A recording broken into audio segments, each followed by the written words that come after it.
Okay.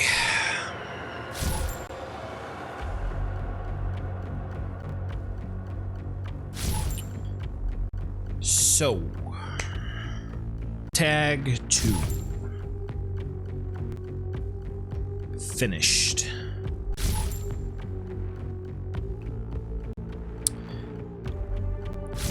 I will say, obviously, my opinion.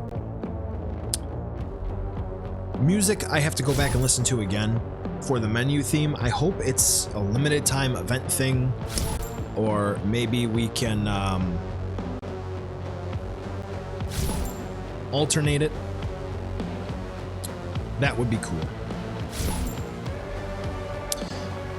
Because there are folks who are going to like both. Like this, maybe for the first week, you know. Hey, I think it'd be pretty cool to have this, you know, just as a celebratory thing.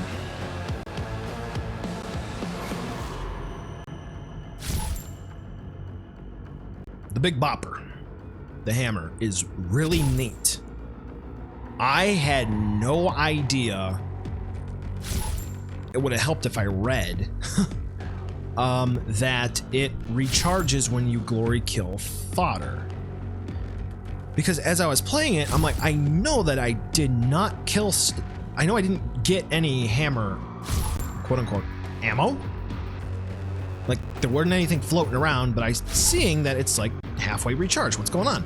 So seeing that at the very end, clearly, once I read that, Satan wasn't too bad. The gameplay in and of itself, the small bits and bobs here and there that they kind of added in, like the ability to adjust how quick or how slow the weapon wheel comes up. That's really cool. I do think though that it needs to be adjusted ever so much more, because it seems like that can also interfere with the quick switching. There were a couple of times earlier on I dropped it down to I dropped it down to 80 and it wouldn't register one way or another. Said Dark Lord's armor I got was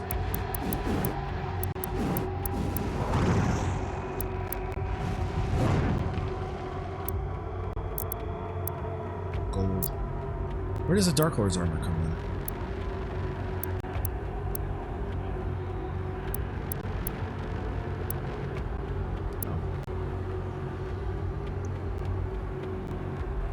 Oh, it's an icon? Okay. So yeah,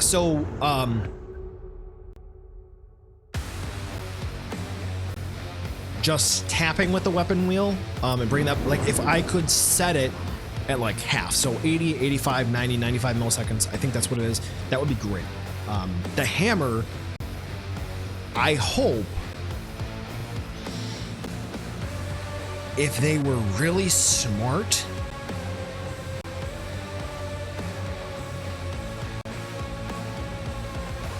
we could swap that for the Crucible in the campaign and add that to tag 1. Because it's kind of like at this point, let us just go hog wild, and even if it breaks shit, who cares? Because you know modders are probably going to be able to figure out a way to do that anyway on the PC version. The levels were great. I really liked them. I think they were pretty fun. Story-wise,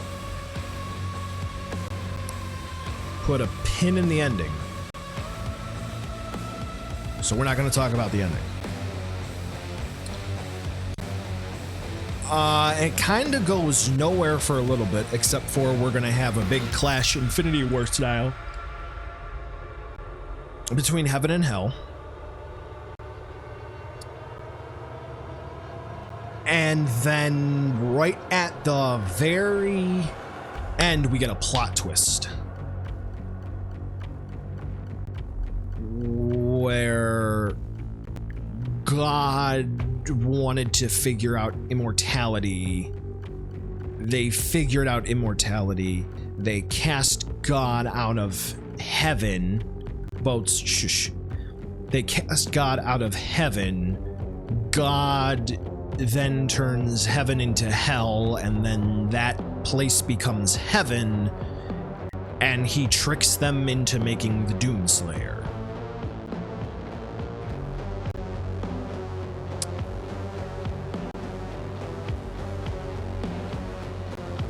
Why?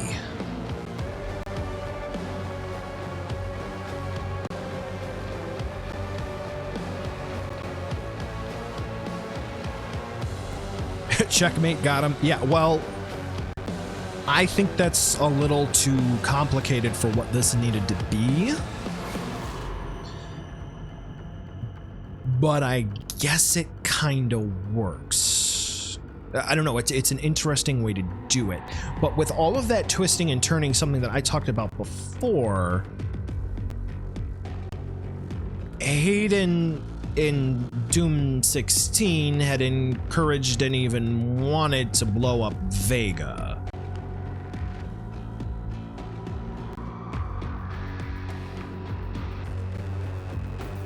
Ooh, Doom guy backed up.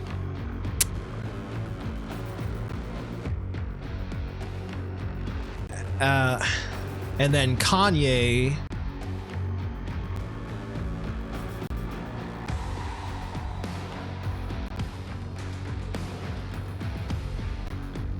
try to persuade Doom guy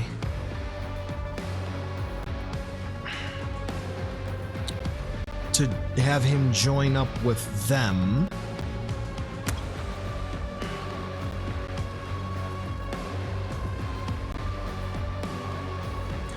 But he brought the demons to the Makers.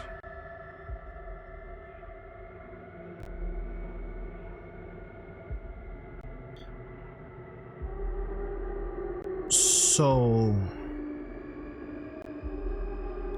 unless there's something that I'm missing, very sloppy writing.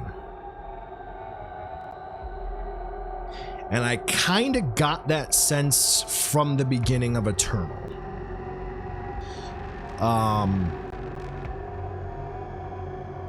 They should have stuck with a clear-cut heaven and hell, with purgatory being the sentence. My thoughts. Ending blows.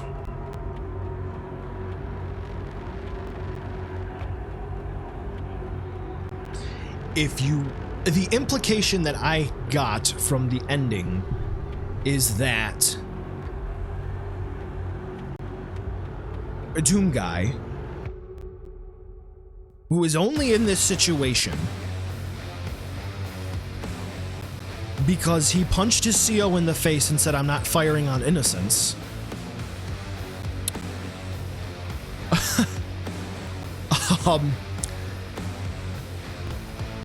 Passed the fuck out because he killed what we now know is to be God. So this is Jesus that is standing in front of a gingerbread house. Effectively.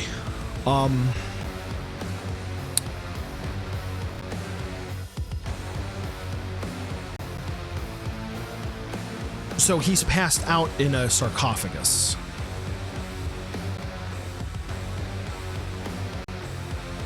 Why? Is the implication that he can come back? Therefore, the implication that the Dark Lord can come back. Meaning one day he will resurrect.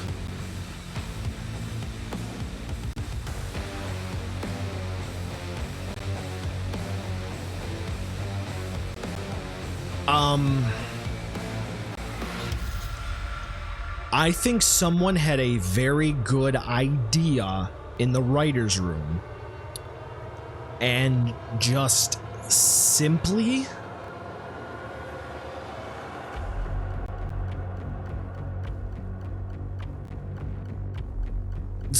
put, they didn't really work out all of the bells and whistles, and it became a bit of a mess. I was all for the story. I was all for everything.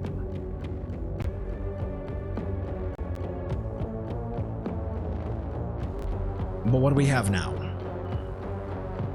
So someone's making a point that because he was killed, the divinity machine buff for, which I thought of something to come back, the divinity machine buff for Doom Guy effectively left him, and that's what caused him to pass out. So then if he comes back in a sequel, it's just going to be like the first 3 Doom games that he was in? Doom 2 and 64?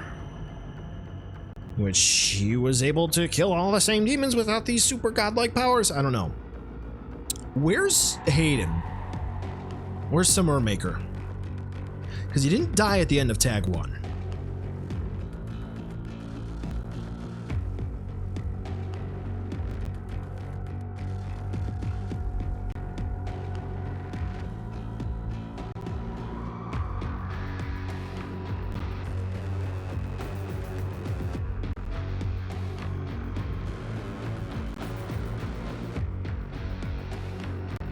And why the hell would the Makers come up with an alliance with Hell to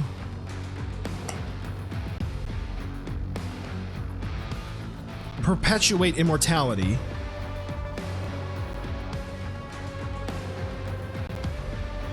Want the Dark Lord out of their realm, Urdak.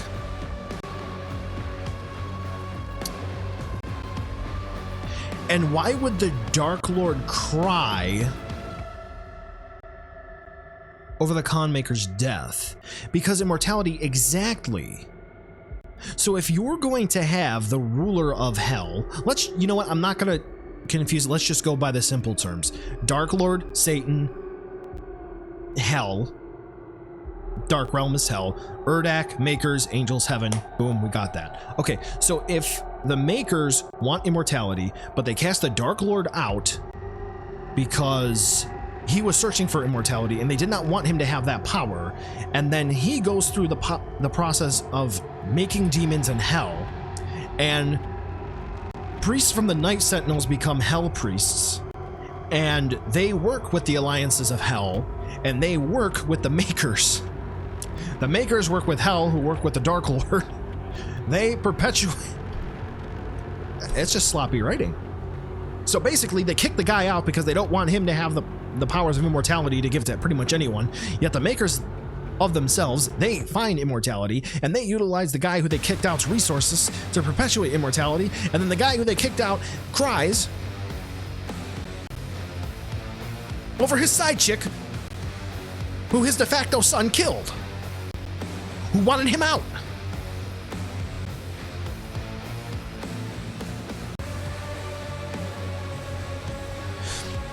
That's all I got.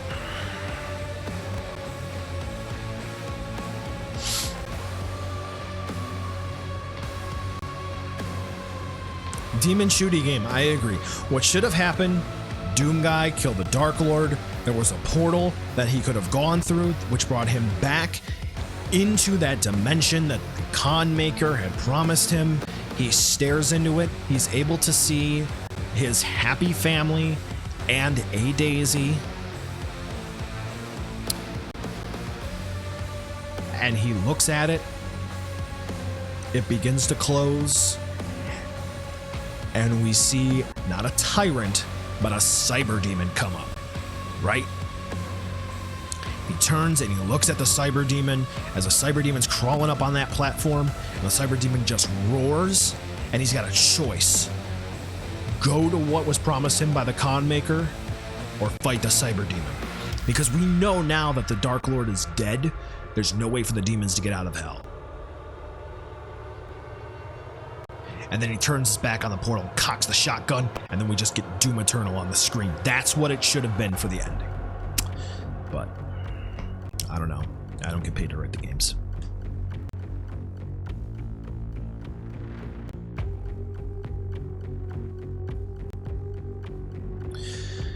They still haven't explained how we go from 4 to Eternal. Do you mean Doom 64 to Eternal?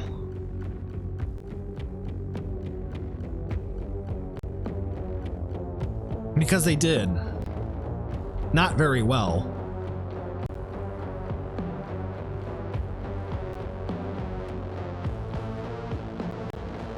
Or do you mean after Hayden yeets Doom Guy into the farthest reaches of space and how he has his big floaty boy in space, his man cave? Yeah, no, I mean, they didn't do a really good job of that, what he was doing in the meantime. All right. We're coming up on the 5-hour mark here. So, for those of you who came out, I really do appreciate it. Thank you so very much. At the end of the day, the ending sucked. Because what's next? They should have at least had a more filled out ending. But c'est la vie. But it was fun. Doom Eternal, I would put it about an 8 out of 10. And same for both parts of the Ancient Gods. Part 2 felt easy, but I don't know if that's because I've been banging my head up against the wall in Nightmare for the main campaign in Part 1 for the past few months. But who knows? Less angry if confirmed to be getting another game with an actual ending. We'll see. We have the last live stream with Hugo Martin next week, and he's going to have a lot to speak to. All right.